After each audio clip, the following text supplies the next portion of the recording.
सदाशिवसमारम्भां शङ्कराचार्यमध्यमाम् अस्मदाचार्यपर्यन्तां वन्दे गुरुपरम्पराम्.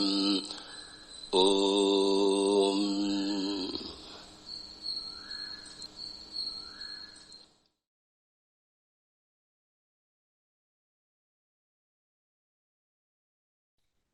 So I've never articulated this out loud. I don't know why that makes me nervous, but so some years back, I had gotten to a point in my life after many years of reading every book written.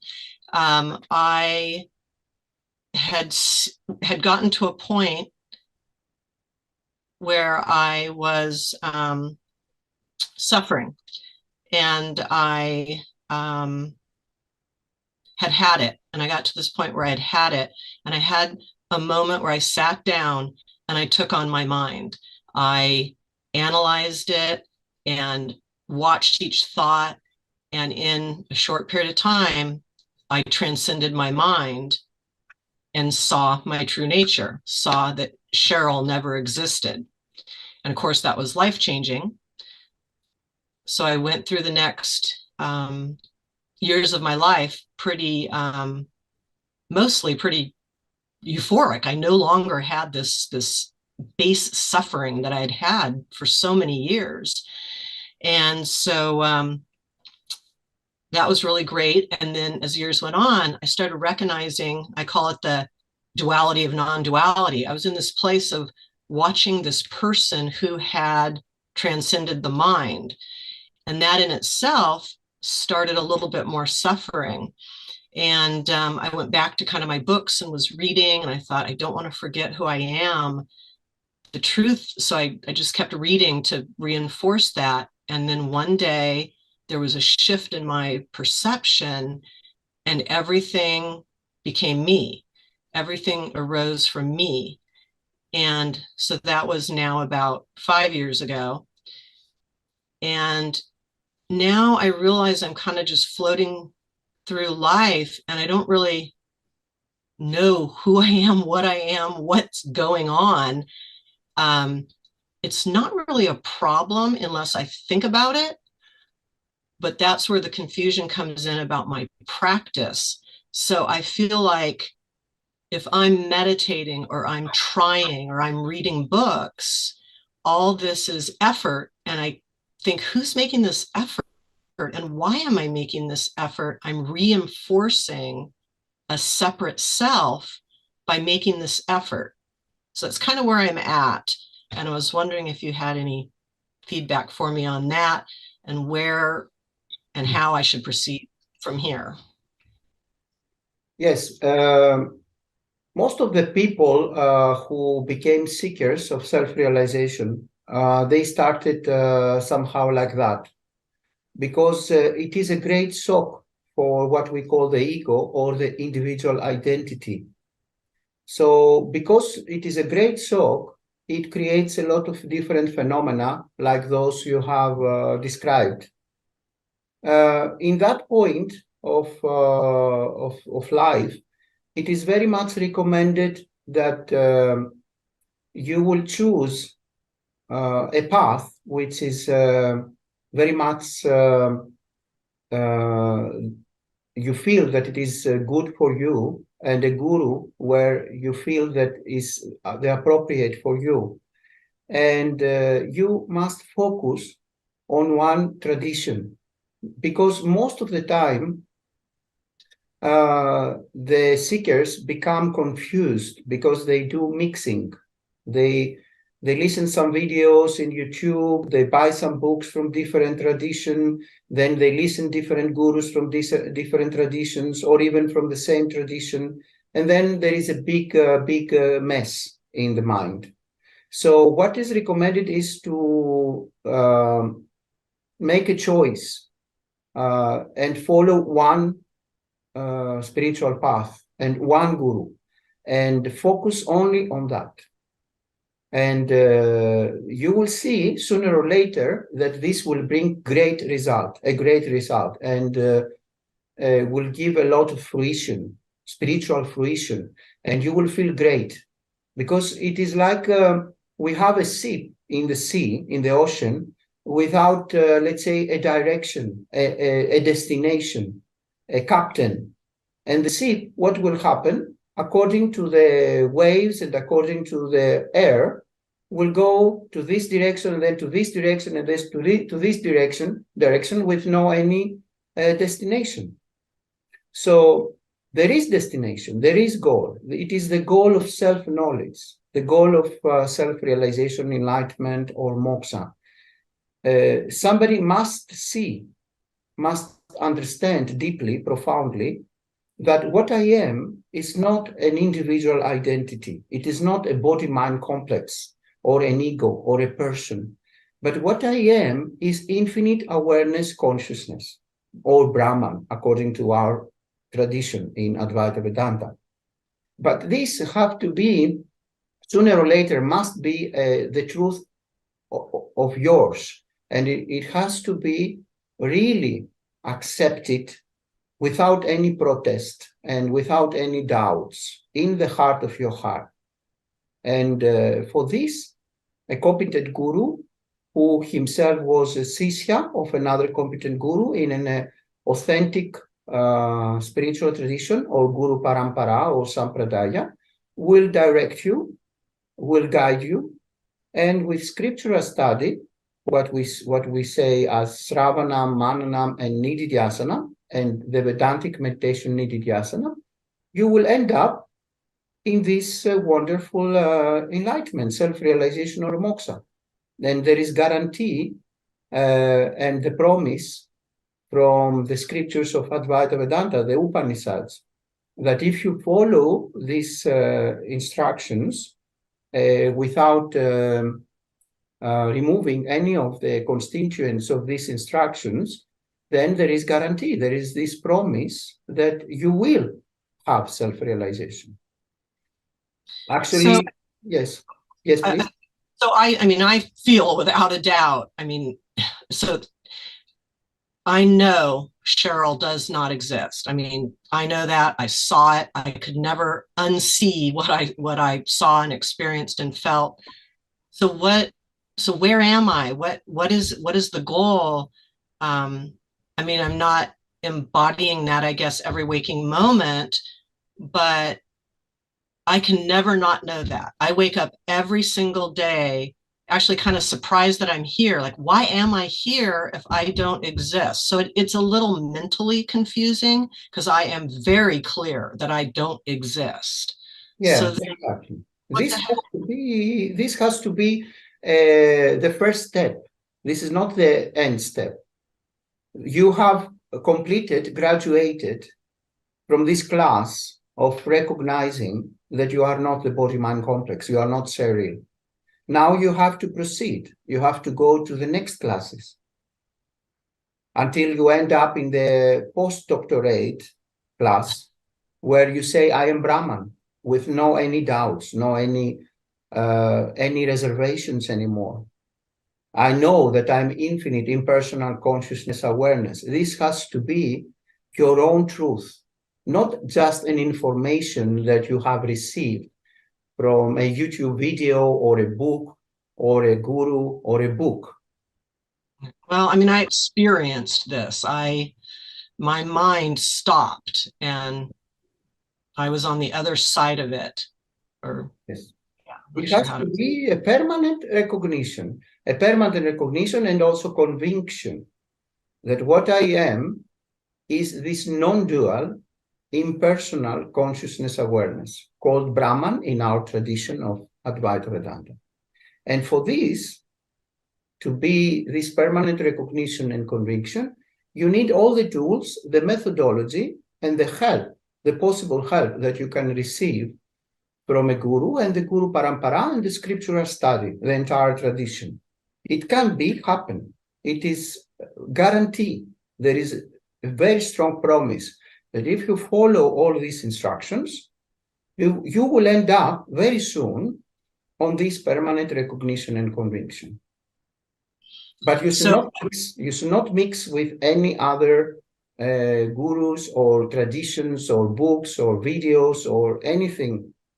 Just focus, choose one Guru Parampara, an authentic lineage, and just focus on that, nothing else. No any mixing will help. So as far as, like moving forward, as far as like meditation, so right now, my whole life, meditation, I sit for half an hour often, but I don't know what I'm really accomplishing. I mean, some insights bubble up, but mostly I think that's just my opportunity to let the mind kind of stop, quiet down. And I'm just kind of, sitting more in a comfortable, blissful state, but I don't know what I'm accomplishing. Yes, I understand. This is a very important topic, and millions of people, they believe or they have wrong conceptions about what really means meditation. Meditation is not to relax or to have peacefulness or thoughtlessness or a kind of blissfulness. No, these are very well as a preparation. You can have them, but you should not stop on this level. You should go further. You should do this leap of going towards self-knowledge. Yes, this can help as a preparation. This can help as a nice atmosphere for you, but sooner or later, you should move forward to the next leap, which is to recognize and to have conviction of your true nature.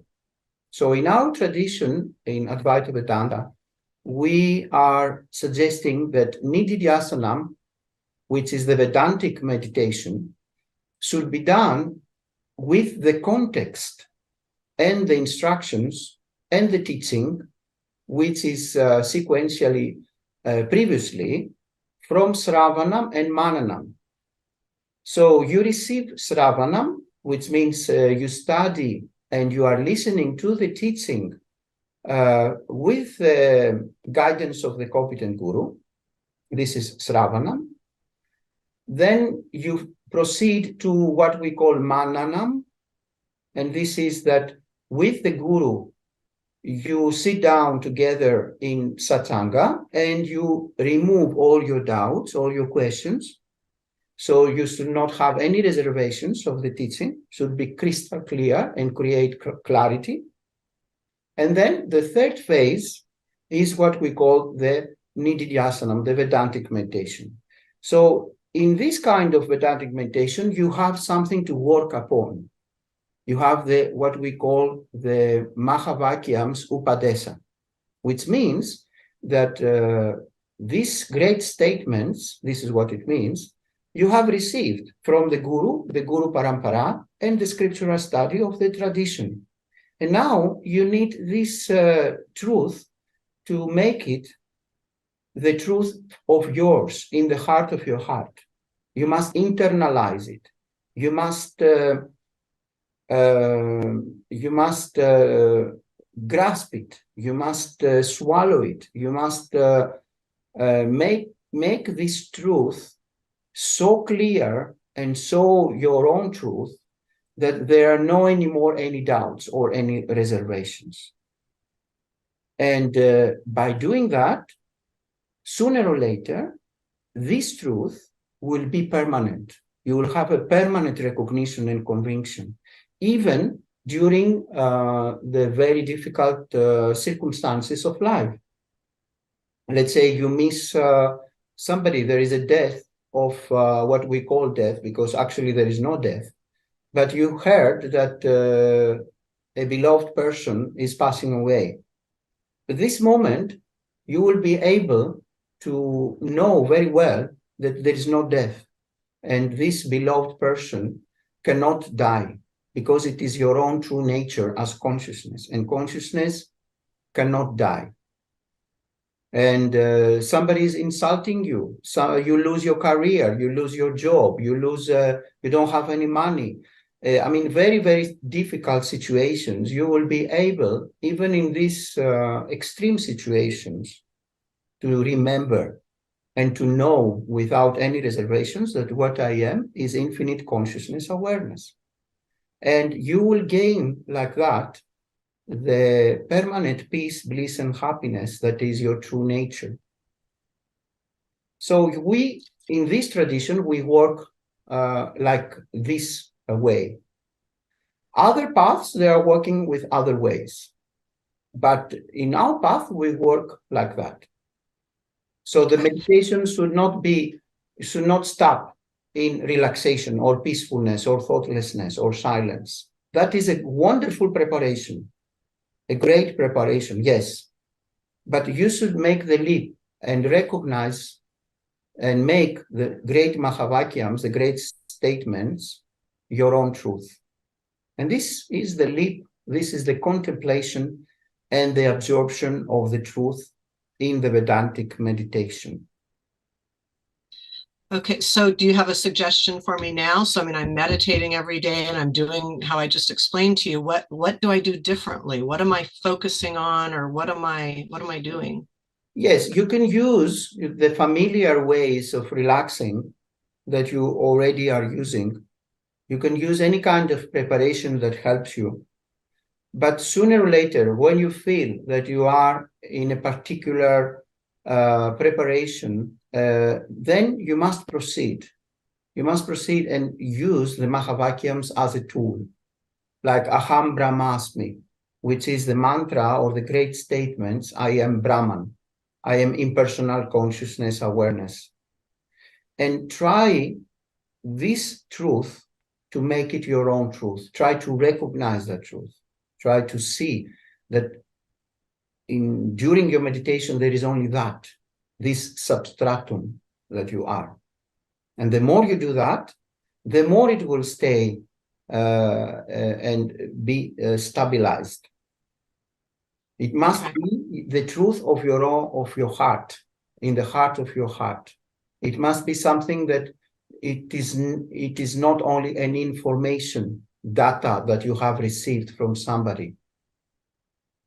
Like you are very much relaxed, you have peacefulness, you have thoughtlessness. And now I need to see, since I cannot find anywhere Cheryl or this body-mind complex or this ego or this individual identity, I want to see what I'm really. Okay, I have graduated from the class and I know that I'm not Cheryl. I'm not an individual identity. Yes, but I need to find what I am. Okay. And I will find out what I am through the Vedantic meditation, which is contemplation, which is the direction of thoughts, not thoughtlessness. First of all, we do direction of thoughts towards the great absolute truth of Mahavakyams, the great statements, such as Aham Brahmasmi or Tat Tvamasi, I am that. And by recognizing and being in conviction that you are that in the Vedantic meditation. So you take the great statements, Mahavakyams, and you try to make them your own truth in the heart of your heart. And I really enjoy reading. I'm a pretty prolific reader. Is there any particular books that reinforce that or that I could be reading? Yes, in our tradition, we focus very much on creating a very stable foundation, a very good preparation for the absolute truth of the Upanishads. And for that, we have a methodology. We have a lot of tools and a lot of scriptures which can create a kind of preparation, a good foundation. And these scriptures are the Bhagavad Gita and Introduction to Vedanta through Tattva Bodha. You can download these transcripts of my guru, Swami Paramarthananda, from the Avinash's platform. And you can focus on this foundation, creating this foundation. And in parallel, since you are also following the classes, you can also study in parallel these classes that you are participating as well.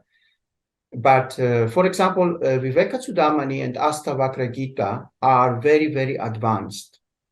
So you cannot grasp them if you don't have a great foundation, a great preparation. If you want to do and to follow these classes, you are welcome, but not alone, only through the guidance of a guru, only through great help you can grasp. For example, Vivekachudamani is one of the profound scriptures, and we call it Prakarana Granthas, which are scriptures written from great acharyas, great gurus of our tradition, as a help, providing help of the profound understanding of the Advaita Vedanta scriptures, the Upanishads. And then Astavakra Gita is a scripture which is completely a Nidhi Dhyasanam scripture, the Vedantic Meditation scripture. So it is not providing Sravanam or Mananam. It does not provide any teaching or any clarification of the teaching. It provides Mahavakyams themselves, the great statements, the absolute truth in verses. So you can use these verses for the Vedantic meditation, for the absorption of the great teaching. It is, but for example, Bhagavad Gita, we can consider it that it is a Sravanam scripture. It gives teaching and it gives foundation. It is like a summary of the Upanishads. And so on and so forth. Each scripture has can be put in this kind of categorization. Astavakra Gita is a scripture that can be followed after many, many years of great preparation. But if you want to dedicate enough time per day and regularly and systematically with the guidance of a guru, you can manage and you can grasp, if not 100% of the scripture, at least a good percentage of this understanding. So if you combine these classes and this study with, let's say, a private satsanga with a guru, then you can manage, then you can handle, you can grasp, but not alone. Yeah, I mean, I don't work anymore, so I have a lot more time, and kids are grown up. Then you can dedicate more time, more effort, and more study, and more practice, more sadhana, spiritual practices, and you can manage, you can handle it, of course, through the help of a guru. Okay. Then I want to mention one other thing about me. And what's gone on throughout my life is a little unusual, and also something I don't usually articulate because of the response most people would give me. But when I was 13 years old, I became lucid in a dream, and I was given a life choice. And I don't know who this voice was, my higher self or whatever, but I was given a choice to basically live in the illusory world or to choose a path of God. And I chose the path of God, and then woke up at 13 years old having no idea what that was all about, kind of forgot about it for years. And then years later, I opened a book. Actually, it was in this dream also that monkey character Hanuman was there. And years later, the first time I saw that character Hanuman, I realized, wait a minute, I recognize this guy. And then I remembered the dream. And so that's kind of what started my spiritual path. And so maybe I was 22 or something at that time. And so then I started reading books and was very lost and had a lot of suffering going on from my childhood circumstances. But by the time I was 30, I started having out-of-body experiences all the time. And I spent the next, so up until today, it's very different, but I it was accelerated during the first 5 to 10 years. And I had hundreds of out-of-body experiences where I mean, to me, it's another side of me. I'm so familiar with the non-physical world. And I'm just wondering if you've ever, what your opinion is on that. It's something that's actually sacred to me. I feel like I know what happens after we die. I know where we go. I've been through all these realms. I've been shown things about my energetic body and being just energy. And it was quite a ride. And in the last few years, it's really kind of slowed down, which is what kind of drove me more towards meditation. I felt like I was kind of done maybe with that world. I've seen whatever's meant to be shown to me. I do still have communication with the newly departed. When people pass, I don't do anything to try to do it, but they do tend to come visit me. Mostly when they've just died. I usually don't see them, maybe a couple times only right after they die, and I don't usually see them again. So I'm just curious your opinion on all of that. Yes, a lot of people, they have such kind of phenomena, or what we call see this and read this, the occult power or powers or mystical powers. But this should not be the goal of any of the seekers, because themselves can be a great trap and a great obstacle to self-realization, enlightenment, or moksha. So obviously, because of previous engagement of such practices, you have achieved certain yogic powers. But these yogic powers, you should abandon them. They can work only as an obstacle. They can work only as a trap. They keep the mind on these levels, these options of the mind. Whatever you have as an experience is only on the level of the mind. Your true nature cannot be experienced. Your true nature cannot be objectified. So whatever you have as experiences are only on the level of the mind. And the sooner, the better. You abandon all these practices or all these phenomena or experiences. Because the ultimate goal is to recognize and to have the permanent conviction that what you are is beyond the mind, is the substratum of consciousness, awareness, Brahman. So it is my high recommendation that you should focus on Nidhi Dhyasanam, the Vedantic Meditation, and Sravanam and Mananam, and try to avoid this kind of practices. They cannot lead anywhere. We don't need these experiences for self-realization. What we really are is beyond all these kinds of experiences.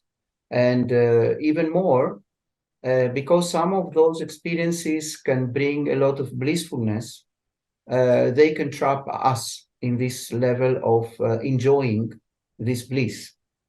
But this bliss that you can enjoy through this kind of trips is only impermanent. It comes, it goes, it comes, it goes. But your true nature, your true bliss, as Satchitananda, which is your true nature, is always permanent. And it is what you really are. So if you really want what we call self-realization, enlightenment, or moksha, sooner or later you should try to avoid anything that has to do with mystical powers, read this, see this, and all kinds of trips in these realms. Because all the realms that you can see and visit are only on the level of samsara, are only on the level of appearances. They are not permanent. We call them in Advaita Vedanta mithya, which means impermanent, not actually true. Only projections of the mind. So all these realms are experiences of different jivatmas, and there are realms which are really appearing as real, but in reality, the absolute truth is beyond these realms, beyond samsara. I mean, I never, it happens to me whether, I don't really control it. I mean, there was a time that I encouraged it in the beginning. But yeah, it just kind of happens. But I must say, I feel like it contributed to that initial awakening experience because I had already felt it by being out of body. I, on a couple of occasions, was merged with Source and knew that feeling. And I also knew that I was non-physical from being so many years awake while I slept. That's kind of an odd feeling and an odd, most people don't do that, so it woke up a non-physical part of me. I felt so I don't regret it. I guess I'm maybe reading too much into what you're saying. I don't want to feel like I did something bad, I guess. I feel like it contributed. Fortunately, it has stopped, other than just seeing when people die. But I don't go to Source anymore when I sleep, that I know. I'm just not lucid when I'm sleeping anymore. I used to be awake when I slept, and I'm not anymore. So yeah, so that's fine, and that's Yes, of why course. Of course, it can be a good contribution in, as you said yourself, in the initial stage. Gives a kind of recognition that there is not only what people believe as solid matter, when in reality there is no matter in the first place, and there is no any solidity in the first place.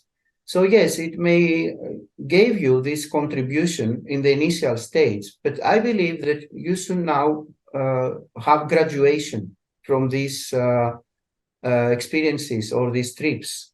So when they do appear, just don't give any importance, would be my advice, my suggestion. Just let them appear and disappear, but try to avoid to cultivate or to encourage all these experiences, because actually they cannot give you anything at all. On the contrary, they keep you on that level of samsara, of mind projections. And even the mind itself does not exist. What we call mind is only a bundle of thoughts. They're only waves, which are called vrittis, the waves. These waves of the thinking we call mind, or vasanas, tendencies of the mind. But in reality, there is no such thing as mind itself as an identity or as something concrete. In reality, nothing is concrete, nothing is solid, and there is no anything like matter or as such. What is there is absolute consciousness, awareness. Nothing else apart from that is the ultimate reality. And this is what you really are as well. So when you speak, for example, as expressions like the source or God, it is you. It is your own self. Or when you speak about the higher self, there is no actually higher or lower self. There is only the self with capital S. And this is your true nature as Brahman, as infinite impersonal consciousness awareness. And you have been always that. And you will always be that. And there is only that. There are no others. There is no universe. There are no beings. There are no objects. Nothing exists like that as such. All these are only appearances in the substratum of your true self, of you, the screen, the consciousness, awareness, Brahman. And the more you focus on that truth, the more closer you come to what we call self-realization, enlightenment, or moksha. You have been always that. You have been always nitya mukta, we say in Advaita Vedanta, eternally a liberated one, as Brahman, as infinite impersonal consciousness awareness. Only there is what we call the veiling of Maya, the thinking process, which does not allow you to recognize that and to have conviction of that. And this is what Advaita Vedanta is doing.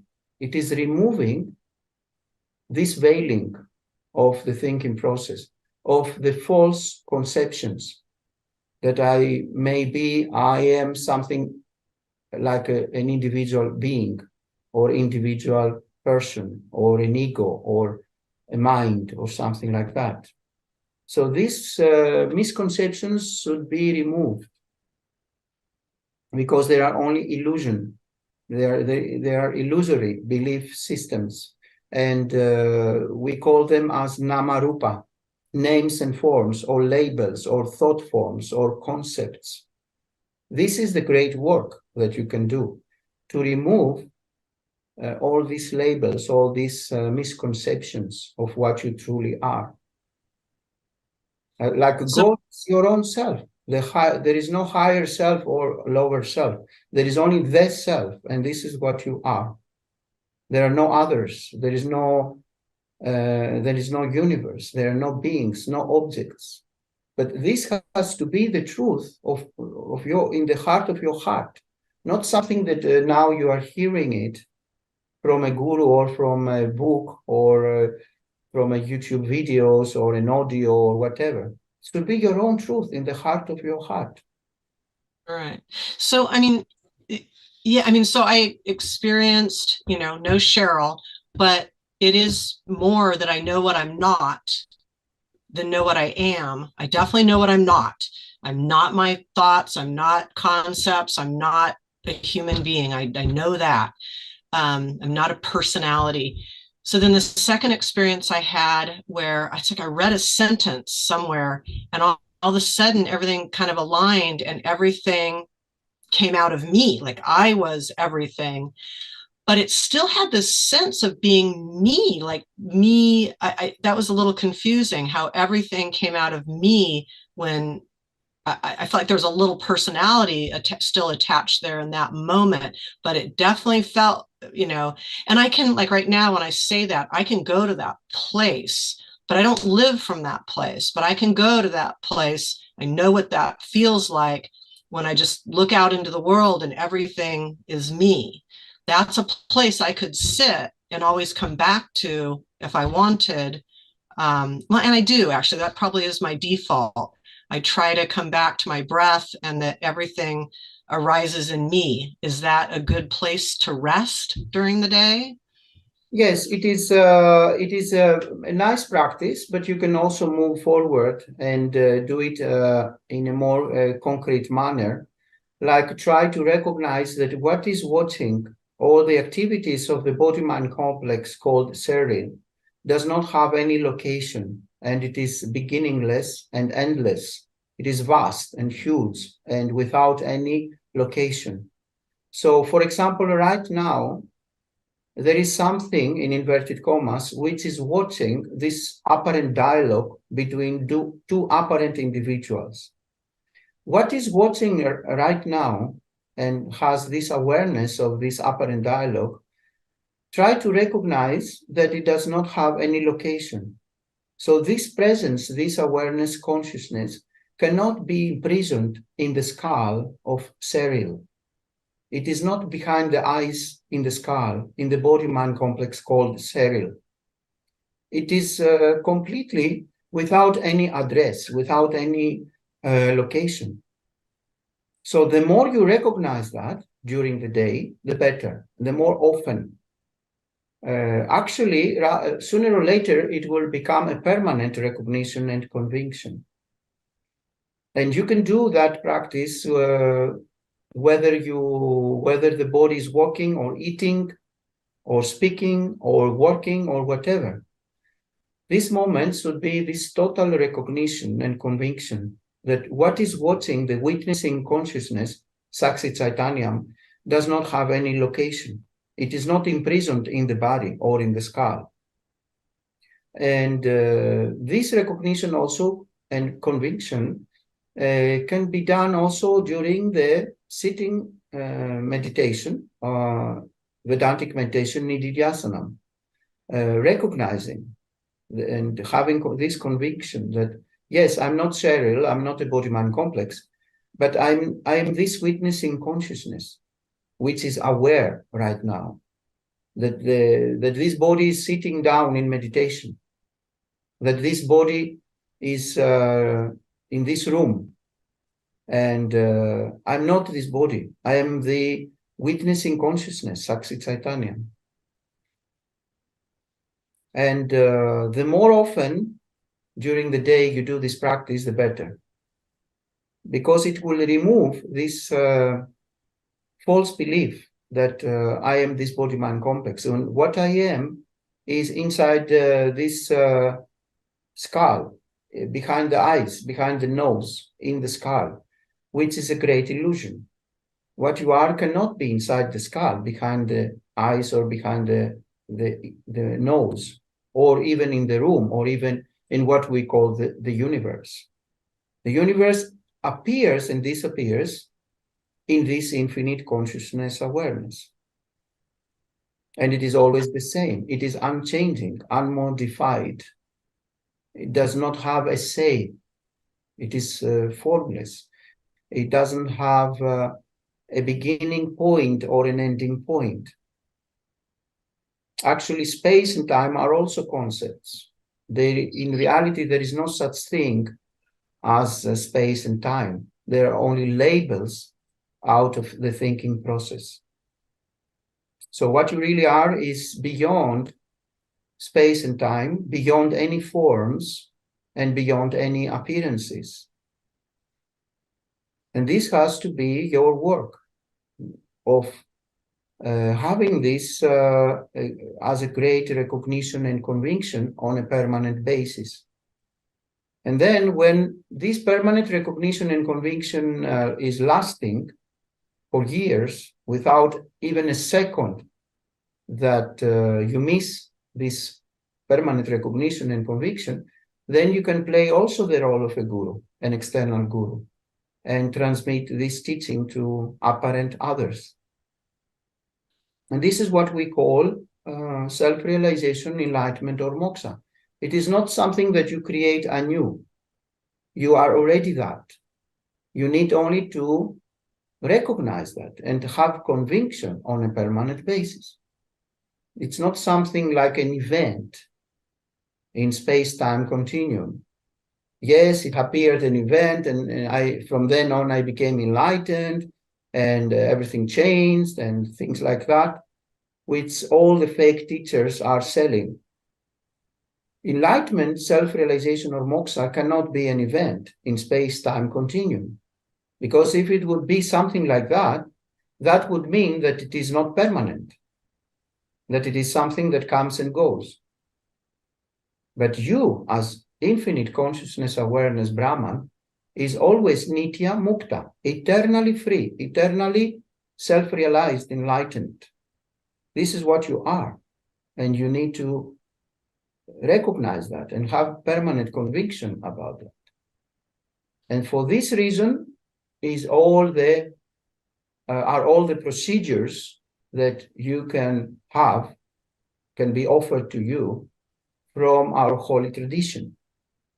There are many tools, many procedures, like Sravanam, Mananam, and Nidhi Dhyasanam. And there are many also instructions.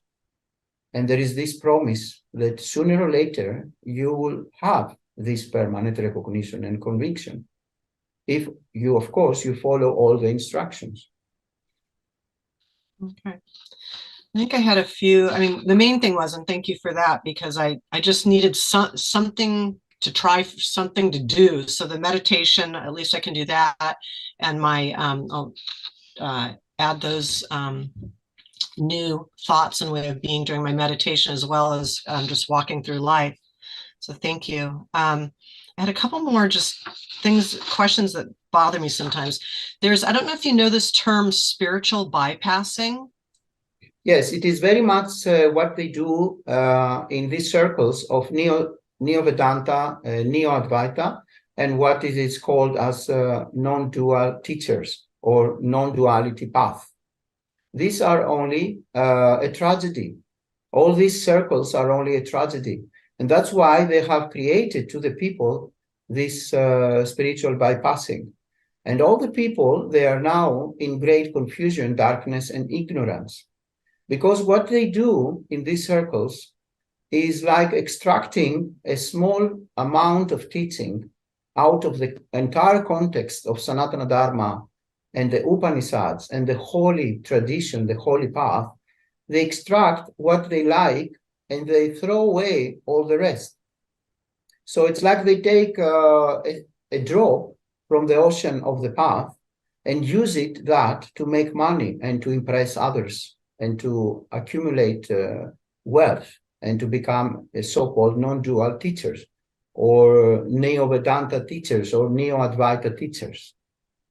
The entire path of Sanatana Dharma and Advaita Vedanta has nothing to do with spiritual bypassing. On the contrary, it is reinforcing, there is the reinforcing of the Dharma Sastra, that you should follow a moral lifestyle, you should do your duties as a father, as a mother, as a professional, as a son, as a daughter, and so on and so forth. So nothing is bypassing when you follow the right path. But these people, they are sneaky. They want to exploit the teachings. So they take a small part, they are selling it due to their ego gratification needs, and they confuse people. And that's why we have this phenomenon called spiritual bypassing. And the problem is that it is very difficult for all these millions of people who are following these fake paths to recognize the truth, because it is mixed with some kind of truth. It is there are lies together with some kind of truth from the scriptures. It is a very sneaky mixing. So because they want to attract egos, they want to attract body-mind complexes and take their money. So what they do is they are presenting Advaita Vedanta or non-duality as something very, very easy, something that doesn't need any struggle, any effort, something that it needs only to buy their retreats, to buy their books, their webinars, and to follow them as your teacher, as your guru. So they present it so easy and so graspable in order to become millionaires. And there are thousands of fake teachers like that who are now millionaires or even billionaires. And this happened because of their misbehaving and misappropriating of the teachings. So they take, for example, Ramana, the great sage Ramana Maharishi, and they take some of his works or his talks.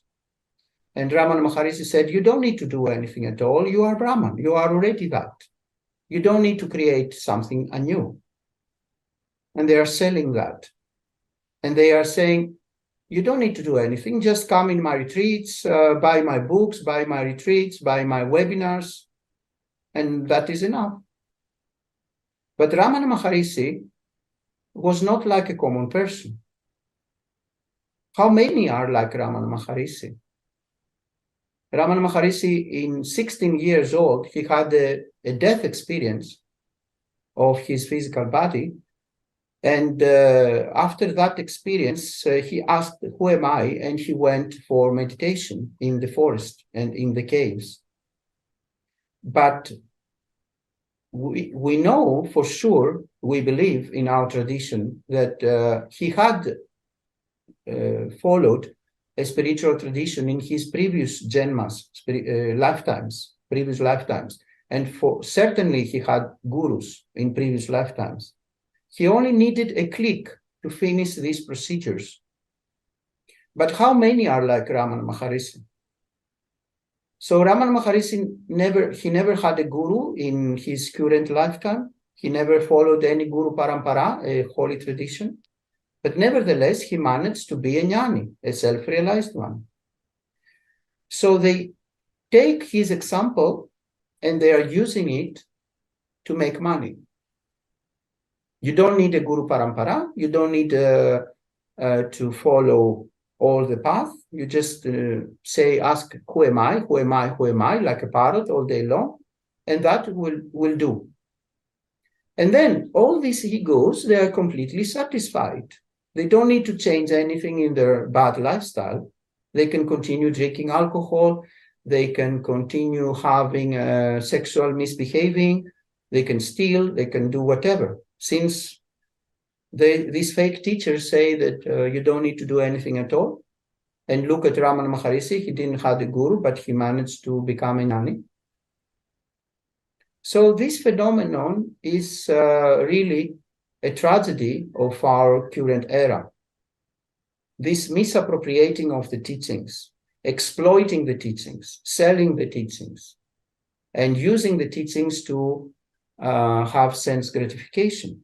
Most of these fake teachers, they are also full of sexual scandals.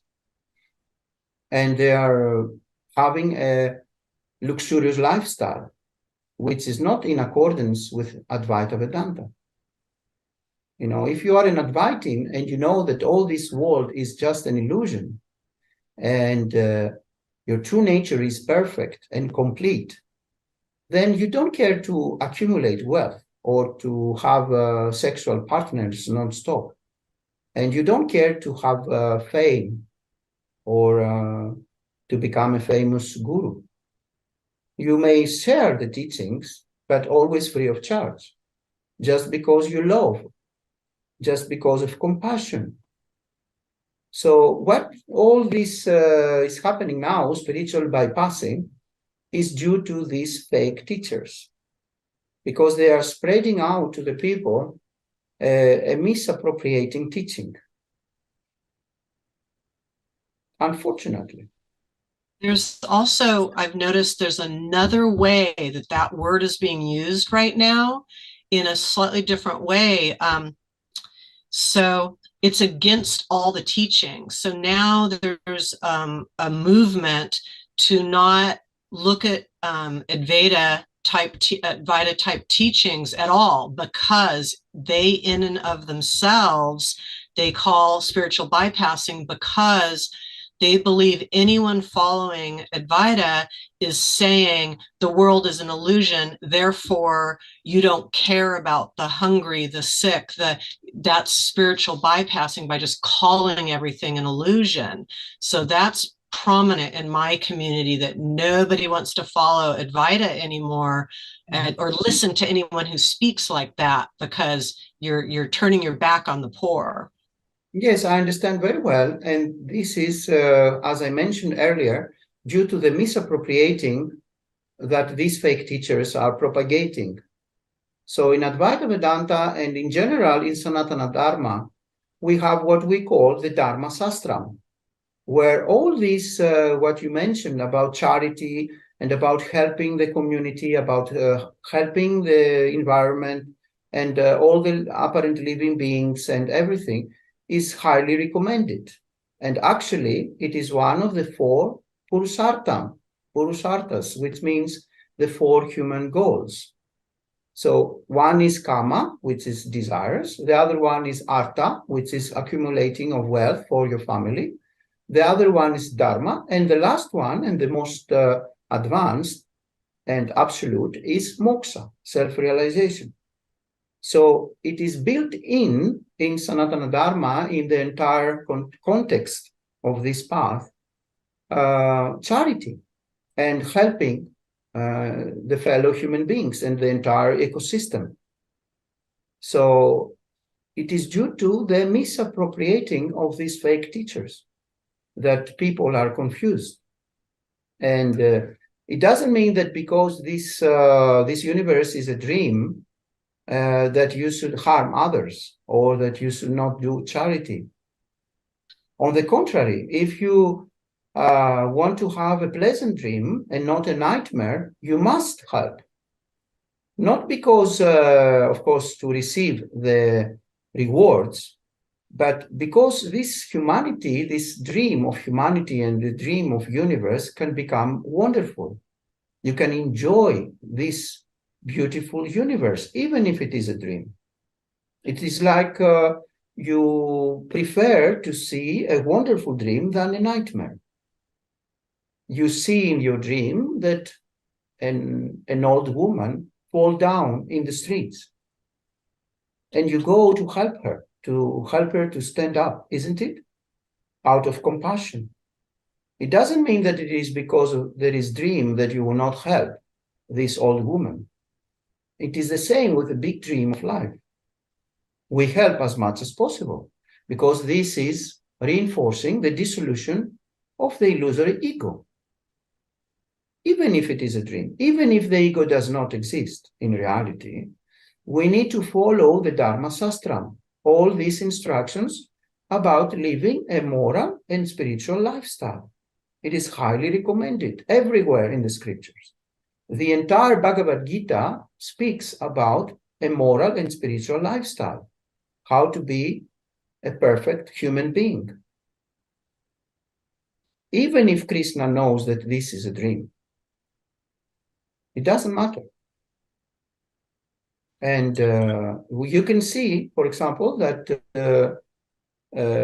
people who are leaders in this path, they are also following an advanced life of Loka Sangraham, which means doing as much as possible activities for the purification and upliftment and the benefit of society and humanity and the environment. For example, the Sringeri Jagat Gurus, the leaders of the tradition that we follow, all day long, they offer themselves service to humanity. All the rituals they don't do for themselves. They don't need to understand something further. They don't need to gain something for themselves. So they dedicate the rest of their lives into serving the humanity. And so, yes, this is the problem, the fake teachers, not the scriptures or the Advaita Vedanta path or Sanatana Dharma path in general.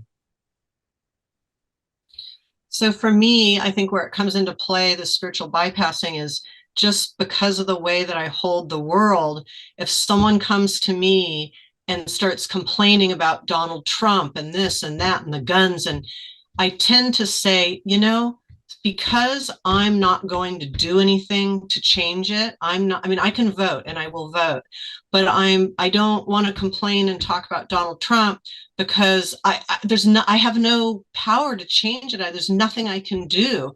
I have a certain awareness of the world events that I'm comfortable with. I want to be knowledgeable, but I just don't complain about it. I don't have hours of, back and forth and us all agreeing, whether anyway. So that's where then people have actually said to me, oh, if you don't want to speak out about Donald Trump, then you are spiritual bypassing because you're holding the position, that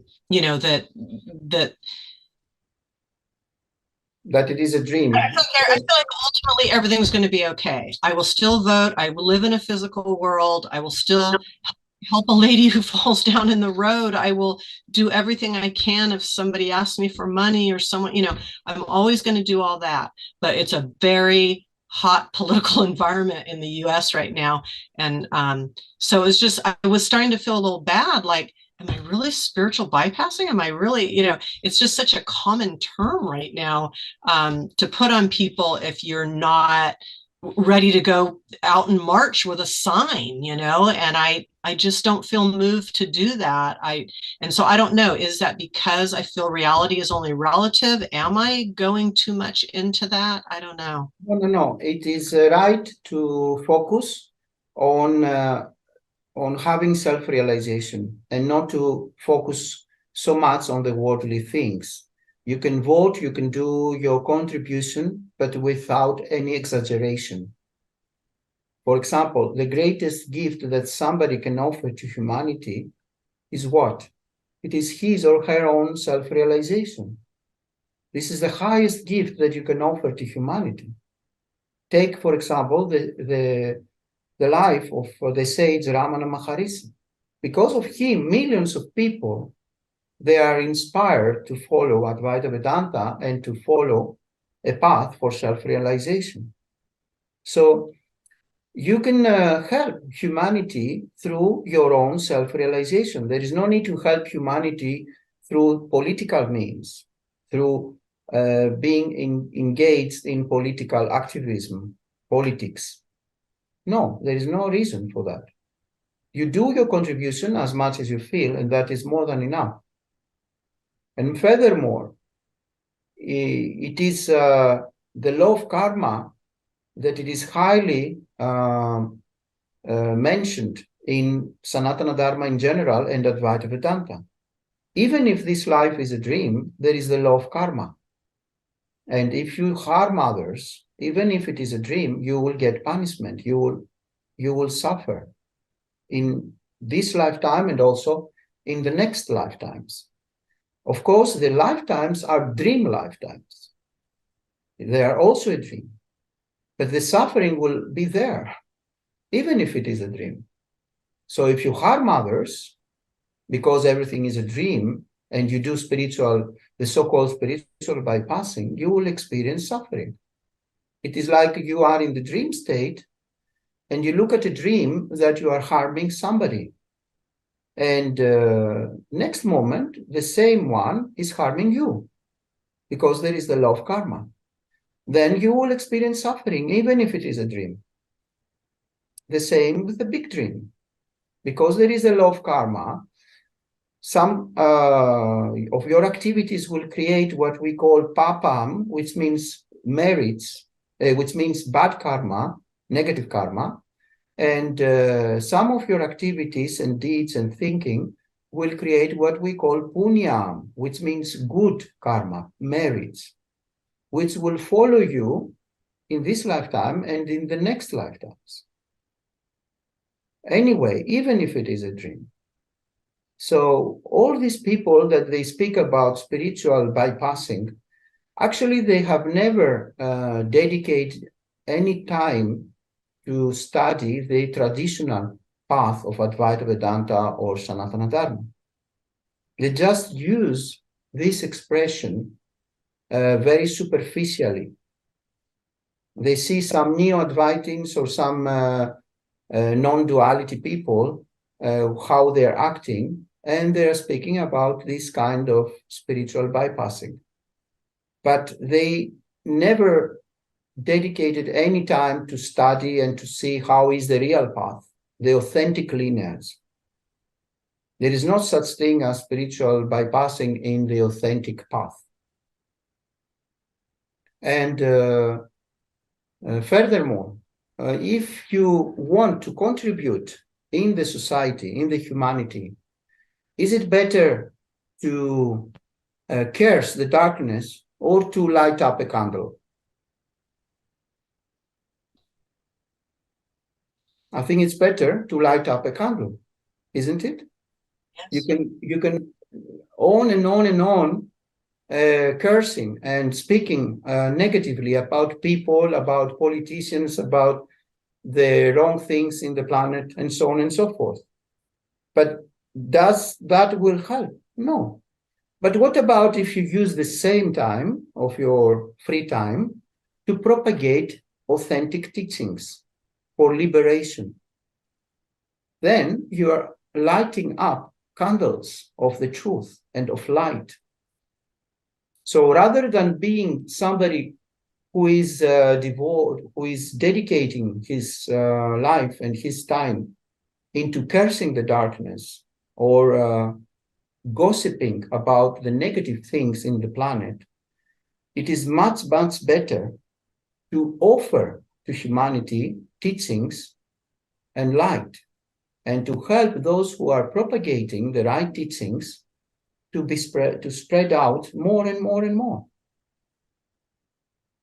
Then your time will be not wasted. It will be worthy. For example, my guru, Swami Paramarthananda, he is propagating these teachings 40 years. And if you ask him for something wrong that is happening in the planet, he may not be aware of that. And so what? He is offering the highest teachings ever available in the planet for 40 years, free of charge. Is it not that enough? Mm-hmm. It is more than enough. Ramana Maharishi himself, he never went into strikes or any social activities, protests, or things like that. But that doesn't mean that he didn't offer something to humanity. He offered a lot of inspiration due to his great self-realization. So I believe rather than wasting the precious lifetime, even if it is a dream, it is better to dedicate this precious lifetime, human lifetime, into self-realization, towards self-realization and the propagation of these teachings to the planet, the real authentic lineage and the real path into towards the humanity. This is my opinion. And lastly on that, this is something that's kind of come to mind for a while now. I'm just curious. So on a higher level, the world and the manifestation of this world, people are, when it comes to spirituality, if there was a God, then why would there be so much violence, so much pain, so much suffering?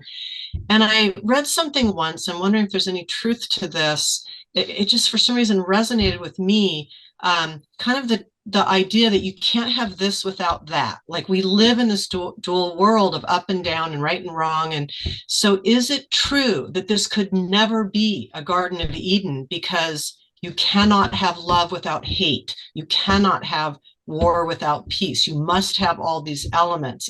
Are we a closed system like that of duality?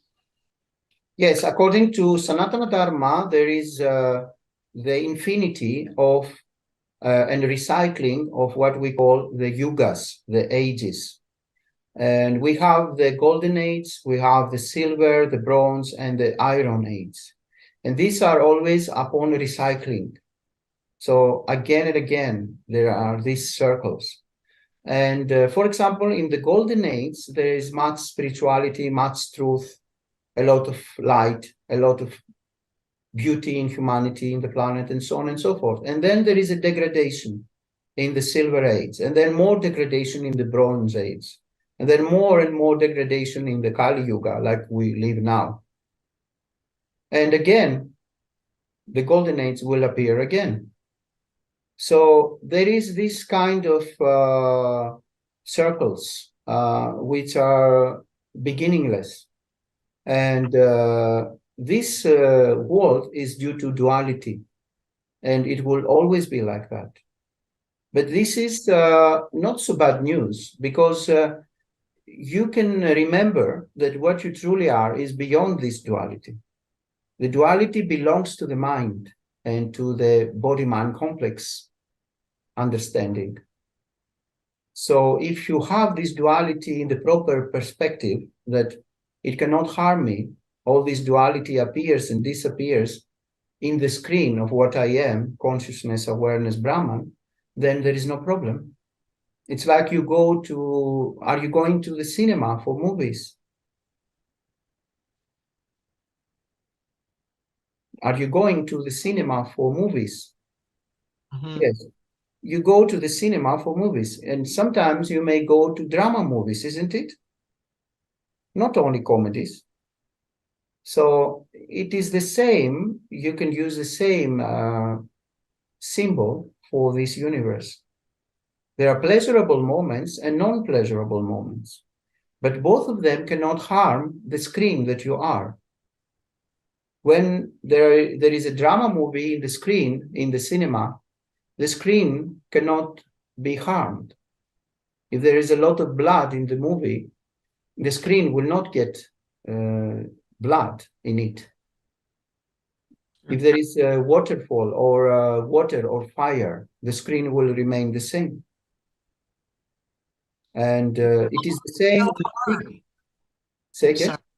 People work, I think what I see around me is people are working so hard to make the world a better place. And I'm just wondering if, even though they may, want to promote not eating meat, and which for whatever reason, I do agree with that. And I don't know that it matters or not if people eat meat, but I just feel moved not to. And so I'm around people that want to protest about that. And so they, they want to make the, world a better place in that area. And in the world, it does look like things do get better in areas, and then simultaneously other things get worse. And I'm just, is that like literally a balance of the universe where, there will be always what we call, even in the physics, action to reaction. And there will be always this kind of balance, like positive forces and also negative forces. These are mentioned in the scriptures when they speak about the devas and the asuras, the positive forces and the negative forces. This will always be in this apparent universe. So by trying to change the universe, you are just wasting your time, because it is like you want to be always summer or always spring and to avoid the autumn and winter. It is just a joke, what you are doing, what you are trying to do. So rather, it is better to focus on self-realization and recognize that this is only a dream, and what you truly are is the screen whereupon the dream takes place, and you can never be harmed. What you really are have never been of any changing. It is always unmodified. All the rest is just a theater, just a movie. I think the meeting's going to close shortly because I set it for an hour and a half. Okay. That was actually it was actually perfect. I got every last little thing in there. Okay. So you're most welcome to arrange again private satsanga with Andrew. And yes, continue if you like on this path. There is this promise and guarantee that if you follow all the instructions and if you are doing the work under the guidance of a competent guru, then there is this high promise, high guarantee that you will end up in this permanent recognition and conviction that what you are is this infinite impersonal consciousness awareness.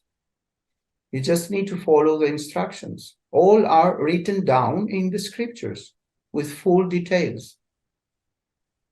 It is a complete path, a very direct path, and a very complete and very detailed path.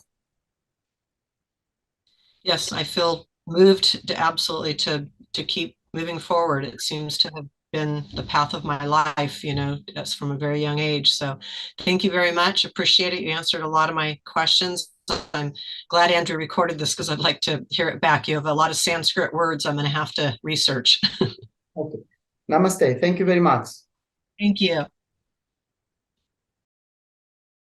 पूर्णमदः पूर्णमिदं पूर्णात् पूर्णमुदच्यते पूर्णस्य पूर्णमादाय पूर्णमेवावशिष्यते